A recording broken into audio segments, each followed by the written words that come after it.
नमस्कार दोस्तों, स्वागत है आप सभी का स्टडी क्रिएटर यूट्यूब चैनल पर। देखिए, आज का वीडियो ये बहुत ही इम्पॉर्टेंट होने वाला है। बहुत सारे लोगों ने आपके यहाँ पे डॉक्यूमेंट जो भी थे, मैंने पिछली वीडियोस में भी बता दिया था, लेकिन काफ़ी ज़्यादा जो भी आपके कमेंट्स आए हुए थे, वो सारे कमेंट्स के आज की वीडियो में सारे जवाब मिल जाएंगे। किस में क्या गलती हुई है और कौन से आपके डॉक्यूमेंट में गलती है। ठीक है, आज का ये वीडियो आपके सारे कंप्लीट डॉक्यूमेंट पे होने वाला है। और जो आपकी जो रनिंग है वो जो आपका यहाँ पे डीबीपीएसटी होने वाला है, वो समझ लीजिए अब आपका यहाँ पे डीबीपीएसटी होने ही वाला है। ठीक है, अभी मैं आपको आगे नोटिस भी दिखाऊंगा। और इसी माह से आपकी रनिंग भी है, वो भी शुरू होने वाली, यानी कि दिसंबर से ही आपकी रनिंग है वो शुरू कर दी जाएगी। और कौन कौन से आपके डॉक्यूमेंट में गलती है तो आप इनको सुधरेंगे तो आप इनको सुधरवा लीजिएगा। और जो डॉक्यूमेंट नहीं सुधर सकते हैं उनके लिए आपको क्या करना है, वीडियो को पूरा एंड तक देखना, सारी जानकारी आपको इस वीडियो में मिल जाएगी। तो चलिए इस वीडियो को शुरू करते हैं। उससे पहले आप लोग से छोटी सी रिक्वेस्ट है, इस चैनल पर अगर नए हो तो सब्सक्राइब ज़रूर कर लेना, साथ में बेल नोटिफिकेशन ऑन कर लेना ताकि आपको हर एक लेटेस्ट वीडियो का नोटिफिकेशन मिल जाए। चलिए इस वीडियो को शुरू करते हैं। देखिए, सबसे पहले नंबर में ये एक नोटिस आया हुआ था जो कि आपको मैं दिखा दूं। फिलहाल के लिए ये नोटिस अभी मतलब थोड़ा लेट वीडियो हो गई बनाना, लेकिन आपको मैं अवगत इसमें करा दूंगा। देखिए, यहाँ पे इस नोटिस के थ्रू आपको एक अखबार की क्लिप में भी पता चल गया होगा कि मतलब कि आपका जो फिजिकल है वो कब तक होने वाला है। तो यहाँ पर देखिए, उपयुक्त अभ्यर्थी अभिलेखों की समीक्षा एवं शारीरिक मानक परीक्षण डीबीपीएसटी की कार्यवाही माह दिसंबर 2024 के तृतीय सप्ताह यानी कि 20, ठीक है, तृतीय सप्ताह में आयोजित किया जाना प्रस्तावित है। इसके लिए संस्थान तिथि एवं समय विस्तृत सूचना भर्ती बोर्ड की वेबसाइट पर शीघ्र प्रसारित की जाएगी। तो इतना समझ लीजिए। और इसके बाद में यहाँ पर देखिए क्या है अगला, यहाँ पे लेख पॉइंट नंबर 6 में देखिए, अभिलेखों की समीक्षा शारीरिक मानक परीक्षा में अभ्यर्थियों की शारीरिक दक्षता यानी कि पीटी माह जनवरी 2025 के तृतीय सप्ताह। अब कुल मिलाकर के यहाँ पर देखिए 20 दिसंबर से आपकी यहाँ पे रनिंग शुरू होगी और 20 जनवरी तक ही आपकी रनिंग है वो कंप्लीट करा ली जाएगी। इतना समझ लीजिए, ठीक है। तो आप लोगों ने, जिन लोगों ने भी रनिंग की तैयारी शुरू नहीं की है, फिलहाल के लिए अपनी रनिंग की तैयारी शुरू कर दीजिएगा, क्योंकि देखा गया है कि जो ठंड की जो रनिंग होती है वो गर्मियों की रनिंग से मुश्किल होती है। ठीक है, तो इतना मत, क्योंकि यहाँ पे क्या होता है, ठंड में आपके जो पैर होते हैं वो जकड़ जाते हैं। इसलिए आप कहीं भी रनिंग करें अच्छे से पहले ही आप वार्म अप ज़रूर करें, उसके बाद में ही रनिंग शुरू करें अपनी। ठीक है, और इसके बाद में यहाँ पे आगे मैं आपको अन्य भी जानकारी देता हूँ। देखिए यहाँ पे ये डीबीपी, इसके बाद में यहाँ पे थोड़ी सी और जानकारी आई हुई थी जो कि वेट उठ के अकॉर्डिंग, तो वो मैंने लिस्ट बना दी है, वो मैं आपको अभी दिखाऊंगा। सबसे पहले नंबर में हम थोड़ा सा यहाँ पे डॉक्यूमेंट देखेंगे, लेकिन थोड़ी सी यहाँ पे पीटीपीएसटी भी देख लेते हैं। देखिए, ये मैंने पूरी लिस्ट आप लोगों के लिए बना रखी है। पहले नंबर में हम लोग यहाँ पर थोड़ा सा देख लेते हैं। देखिए, यहाँ पे आपकी जो रनिंग है वो पुरुष की रनिंग यहाँ पे कितनी होने वाली है, तो वो 4800 किलोमीटर होने वाली है और आपकी टाइमिंग यहाँ पे 25 मिनट आपको मिलने वाले हैं। अब देखिए, यहाँ पे आपका ग्राउंड डिसाइड करेगा कि कितने आपको चक्कर मारने हो सकते हैं। ठीक है, और यहाँ पे फीमेल की जो रनिंग है वो 2400 मीटर होने वाली, यानी 2 किलो और 400 मीटर, वो भी 14 मिनट में आपको मारनी है। इसके बाद में देखिए यहाँ पर जो यहाँ पे जनरल ओबीसी, यहाँ पे हाइट कितनी होनी चाहिए, एससी वालों की तो 168 सेंटीमीटर होनी चाहिए। इससे 1 भी इंच कम नहीं होनी चाहिए, 1 पॉइंट भी कम नहीं होनी चाहिए। ठीक है, इसके बाद में यहाँ पे 79 सेंटीमीटर आपका चेस्ट होना चाहिए, 5 फुलाने के बाद में होना चाहिए। ठीक है, इसके बाद में एसटी की बात करें तो 160 सेंटीमीटर आपकी हाइट होनी चाहिए, फिर 77 सेंटीमीटर आपका चेस्ट होना चाहिए 5 फुलाने पर। होना चाहिए। इसके बाद में देखिए फीमेल की यहाँ पे हाइट की बात करें, जनरल ओबीसी एससी की तो 152 सेंटीमीटर होनी चाहिए, वहीं पर एसटी की बात करें तो 147 सेंटीमीटर होनी चाहिए आपकी हाइट। वहीं पर वेट की बात करें तो पुरुष का जो वेट है वो 50 किलो से कम वेट नहीं होना चाहिए, ठीक है। वहीं पर फीमेल की बात करें तो 40 किलो से कम वेट बिल्कुल भी नहीं होना चाहिए, अन्यथा बाहर तो नहीं किए जा सकते हो, लेकिन वेट इससे कम फिलहाल के लिए नहीं होना चाहिए, ठीक है। उम्मीद है आपको ये सब जानकारी आपको पसंद आई हो। अब मैं यहाँ पे आपको डॉक्यूमेंट बता देता हूँ जो भी आपके यहाँ पे प्रॉब्लम थी, ठीक है। तो यहाँ पर देखिए मैंने पहले नंबर में एक आपको मैं लास्ट में अभी लिस्ट भी प्रोवाइड करा दूंगा। देखिए यहाँ पे बहुत सारे लोगों के यहाँ पे क्या होगा कि आपको सबसे पहले नंबर में डॉक्यूमेंट कौन कौन से तैयार करना है और कौन कौन सी आपकी गलती है तो वो उसको सुधारा जा सकता है। देखिए आधार कार्ड, पैन कार्ड या ड्राइविंग लाइसेंस, इसमें से आपके पास में आधार कार्ड कंपलसरी होना ही चाहिए, ठीक है। और अन्य डॉक्यूमेंट आपके पास में अगर हैं तो उनको भी साथ में रख लीजिएगा, लेकिन फ़िलहाल के लिए आधार कार्ड आपके पास में बहुत ज़रूरी होना चाहिए। इसके बाद में डीबी एडमिट कार्ड, इसकी आपको एक ये ओरिजिनल निकलवा लेना है और इसके साथ में आपको दो फोटोकॉपी निकलवा लेनी है, ठीक है। इसके बाद में यूपीपी एप्लीकेशन फॉर्म होना चाहिए और इसके बाद में देखिए high school 10th and 12th marksheet जिनके पास है सिर्फ उनकी ही, मतलब जिन्होंने ये लगाया हुआ था अपने फॉर्म फिलअप करते, ये तो लगा ही होगा, ठीक है। फिलहाल के लिए मैं ग्रेजुएशन वालों की बात करूं तो ये तो आपके पास में होना ही चाहिए। अभी मैं आपको सेट भी बताऊंगा। देखिए इसके बाद में ग्रेजुएशन 3 साल की मार्कशीट आपके पास में होनी चाहिए अगर फॉर्म फिलअप करते समय आपने ये लगाई हुई थी, ठीक है। और इसके साथ में अगर डिग्री आपके पास में है तो ज़रूर इसको ले जाएं डिग्री को। अगर आपने ये ग्रेजुएशन नहीं लगाई थी तब तो कोई बात नहीं।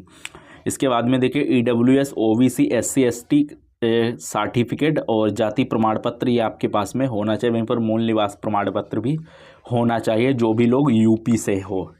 बाकी अदर स्टेट वालों के लिए कोई भी ये प्रमाण पत्रों की आवश्यकता नहीं होती। वहीं पर 8 से 10 पासपोर्ट साइज़ फ़ोटो आपके पास में होने चाहिए, प्रेजेंट टाइम के खिंचवा लेना। कुल मिलाकर मैंने 8 से 10 लिख दिए हैं, आप इनके 15 से 20 फ़ोटो आपको ज़रूर बनवा लेने हैं। और इसके बाद में देखिए दोनों हाथों की सभी उंगलियां और वह अंगूठे साफ़ होने चाहिए, ठीक है। मेहंदी वगैरह मतलब मेहंदी उदी कुछ भी नहीं, जो फीमेल होती हैं वो लगी भाई तो आप बाहर कर दिए जा सकते हो, ठीक है।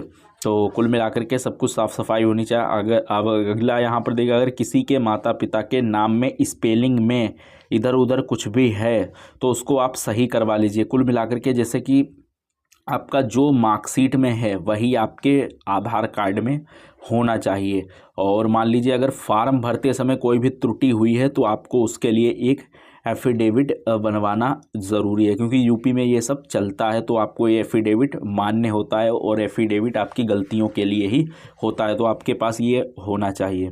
इसके बाद में 2 से 2 फ़ोटो कॉपी के सेट आपके पास में सभी डॉक्यूमेंट के तैयार करने हैं। अब यहाँ पर देखिए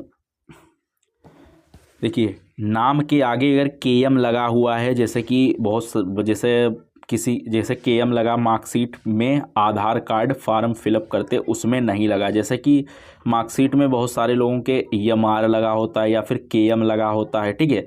तो ये सब प्रॉब्लम हुए है। और जिन लोगों ने जिनका बहुत सारे लोगों के नहीं लगा होता है और उनके डॉक्यूमेंट में लगा है और उसमें जो आपने एप्लीकेशन फॉर्म भरा उसमें नहीं लगा, तो आप इसके लिए भी एक एफिडेविट बनवा सकते हो। ये कोई बहुत बड़ी प्रॉब्लम नहीं है, ठीक है, आपको कोई प्रॉब्लम नहीं होगी। इसके बाद में देखिए माता पिता के नाम में स्पेलिंग में डॉक्यूमेंट में अलग है और मार्कशीट में अलग है।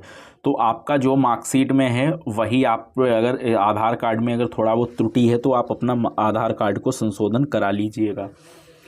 इसके बाद में देखिए आधार कार्ड में देखिए यहाँ पे आपको स्क्रीनशॉट इसका करके रखना है। देखिए आपके पास में एक एडमिट कार्ड होना चाहिए, एडमिट कार्ड, ठीक है। एडमिट कार्ड की यहाँ पे कम से कम 2 से 3 फ़ोटोकॉपी आपको पास में करवा लीजिएगा। एक तो ओरिजिनल हो जाएगा, उसकी एक फ़ोटोकॉपी, ठीक है, 2 फ़ोटोकॉपी।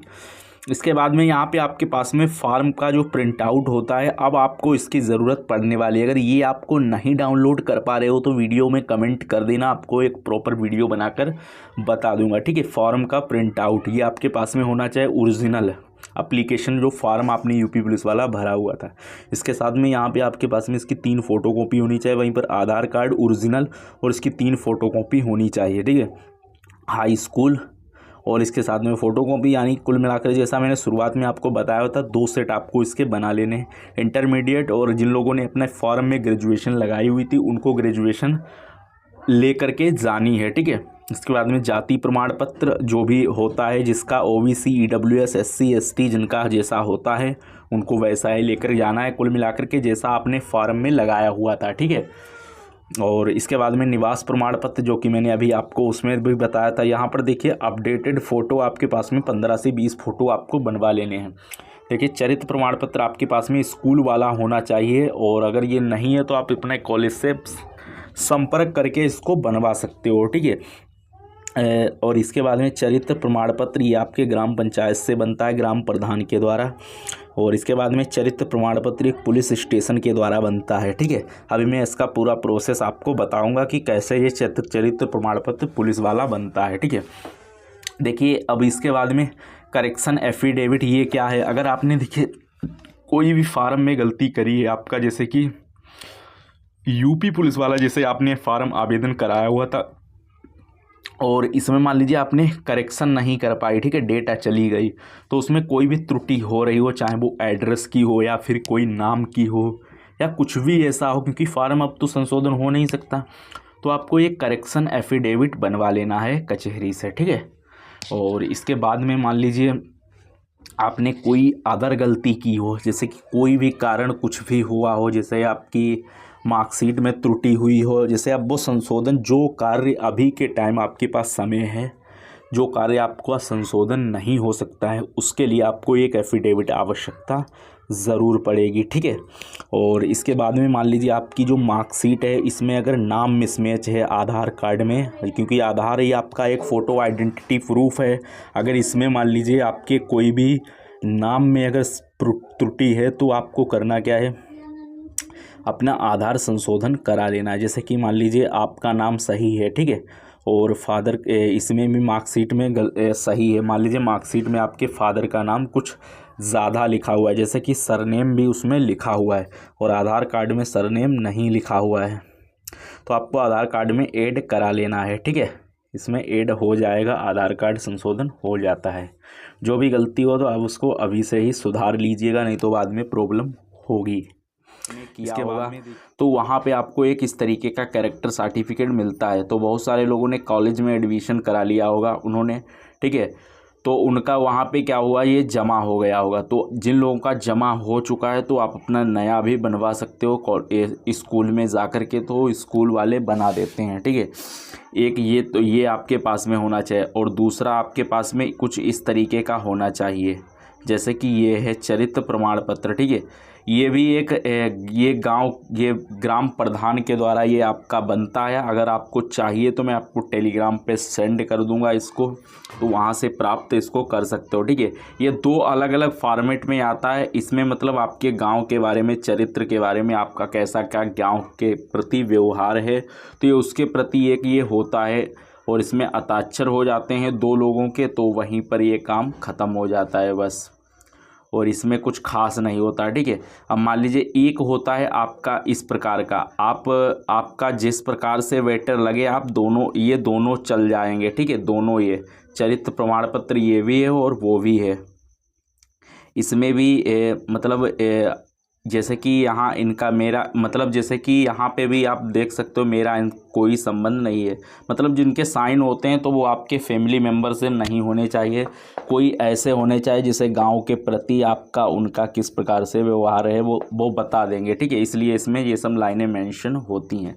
अब यहाँ पे देखिए ये जो चरित्र प्रमाण पत्र एक जो थाने केस से बनता है, ये कुछ इस तरीके का होता है, ठीक है। मैं थोड़ा सा दिखा देता हूँ आपको।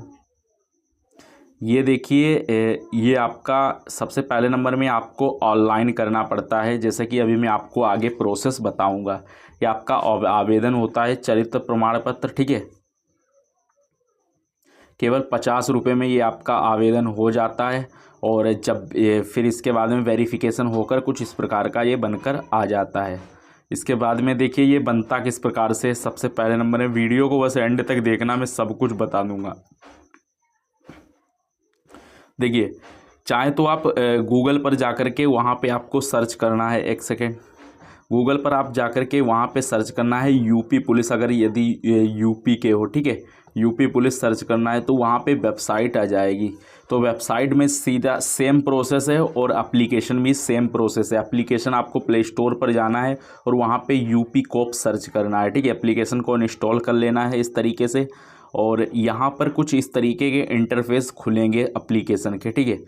तो इस वाले जो कॉर्नर है इसमें आपको सर्विस वाले ऑप्शन पर आना है, ठीक है। सर्विस वाले एक सेकेंड, यहाँ पे कुछ इस तरीके के ऑप्शन खुलेंगे, ठीक है। सबसे पहले नंबर में आपको यहाँ पे अपना अकाउंट बना लेना है। जिस प्रकार से अकाउंट बनता है, नॉर्मल से डिटेल पूछेगा, नाम, मेल एंड फीमेल, ईमेल और mobile number, password, confirm password submit कर देना, आपका यहाँ पे अकाउंट तैयार हो जाएगा। अब अकाउंट तैयार हो जाने के बाद में इस तरीके से आपको बहुत सारे लाइन मिलेंगे। तो यहाँ पर आपको सर्विस वाला एक ऑप्शन मिलेगा। जब आप सर्विस पर क्लिक करोगे तो यहाँ पे जो मतलब जो कि जनता के लिए जो सर्विस बनाई गई है वो सारी सर्विस यहाँ पे आ जाएगी। तो यहाँ पर देखिए कैरेक्टर सर्टिफिकेट पैड सर्विस यहाँ पे लिखा हुआ है 15 रुपीज़। इसी पर आपको जैसे ही क्लिक करोगे तो कुछ इस तरीके का यहाँ पे आपको नॉर्मल सी डिटेल पूछेगा, और नॉर्मल सी जब डिटेल आप भर दोगे सारी डिटेलें, उसके बाद में वहाँ पे आपका जो एप्लीकेशन फॉर्म है वो सबमिट हो जाएगा और यहाँ पर आपको एक रेफरेंस नंबर मिल जाएगा। इस रेफरेंस नंबर को नोट कर लेना है जिससे आप इसका स्टेटस चेक कर सकते हो। इसके बाद में यहाँ पर आपको प्रोसीड फॉर पेमेंट कर देनी है, ठीक है। जनरेट रेफरेंस नंबर पहले जनरेट हो जाए, उसके बाद में आपको पेमेंट करने किसी भी माध्यम से 50 रुपये आपके पे होंगे, तो आप 50 रुपये यहाँ से पे कर सकते हो। इसके बाद में क्या होगा कि आपको थाने से कॉल आएगा, ठीक है, वेरिफिकेशन के लिए। तो वहाँ पे आपको जाना होगा आधार कार्ड लेकर के, ठीक है, और ग्राम प्रधान के द्वारा आपको यहाँ पर जो आपका एक निवास, आपका जो ग्राम प्रधान है वो लिख देंगे और वो उसमें कैरेक्टर टाइप का कुछ लिख देंगे जिससे आपका वहाँ पे वेरिफिकेशन हो जाएगा थाने में। इसके बाद में यहाँ पे सीरियल से अप्रूवल होने लगता है, ठीक है। आप जब इसका स्टेटस चेक करोगे यही रेफरेंस नंबर डाल करके, तो 3-4 स्टेप में आपका ये वेरिफिकेशन कंप्लीट हो जाता है और एप्लीकेशन पर ही आपका ये डाउनलोड करने का कैरेक्टर सर्टिफिकेट का ऑप्शन आ जाता है कुछ इस तरीके का। तो ये डाउनलोड हो जाता है वहीं से, ठीक है। कोई भी डाउट हो तो आप वीडियो में कमेंट ज़रूर कर देना। इस चैनल को सब्सक्राइब ज़रूर करना। बाकी सोशल मीडिया मेरे लिंक ये हैं, टेलीग्राम को ज़रूर ज्वाइन करना। मुझसे बात करना चाहते हो तो आप मुझे इंस्टाग्राम पे फॉलो कर सकते हो, चाहे तो आप मुझे फेसबुक पे मैसेज कर सकते हो। बाकी मिलते हैं नेक्स्ट वीडियो में, तब तक के लिए जय हिंद, जय भारत।